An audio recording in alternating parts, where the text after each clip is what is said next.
The daughter delivers the coffee to the girl and she says, "Ah, thank you." And then he gives it to his father who says, "Thank you." The girl turns her face away and soon the woman sees her bruised face and asked, "What was that, young lady?" The girl replied, "I fell down the stairs," and the father says, "This girl is very clumsy, she came running here and ended up falling down the stairs," and the girl says, "I know how it is, these teenagers these days." The father turns around and says, "I already told her, didn't I, daughter?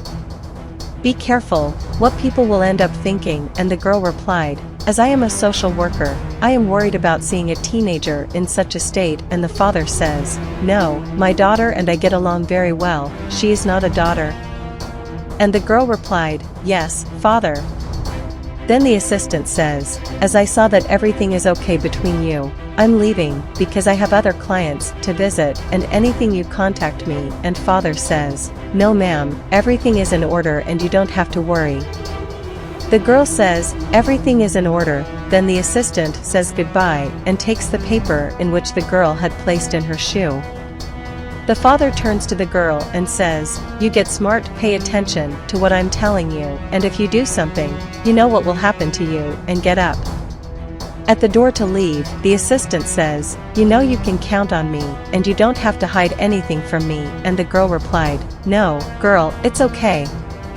The assistant warns that they are going and anything is just a call. When she leaves she sees the paper and wonders what is this here. She comes back and asks the girl's father, "What does that mean?" He pulls her inside and they push them over to the couch. Soon the assistant says, "What is this? Are you going crazy?" The father replied, "You keep quiet, I don't know what you came here to do.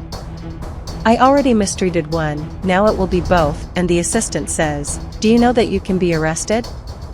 The man takes a rope and ties the two together and again says, "I want you to be quiet." Without a single taunt, he locks them inside the house. Soon the assistant pokes the girl saying that she managed to free herself and tries to free her too. When they release they run to the door that was locked, then hide under the stairs, and the assistant asks the girl to be silent. Soon the man realizes that they had run away and goes to the door and unlocks it and says, "I will find you." Soon the assistant calls the girl and they flee through the window. In the street the man shouts, "I will find you." Realizing that he had left, the girls leave the house, but they come face to face with the evil man and soon see a woman and ask her to help them. The woman asks, "What is going on here, sir?" And he says, "Don't get involved, because even you go down the drain," and the woman says, "So I'm going down the drain? Who are you?"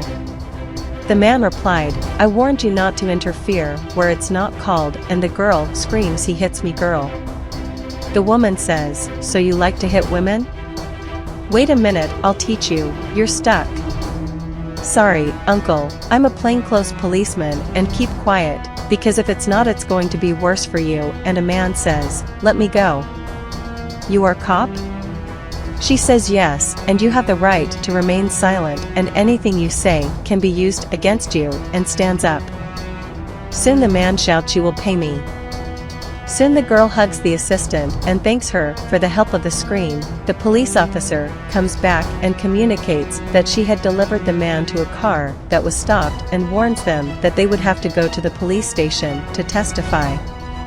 The assistant says, "You were an angel who appeared in our lives. I don't know what could have happened. This man is sick, he wanted to arrest us both," and the police officer says, "That's why I need your testimony, let's go."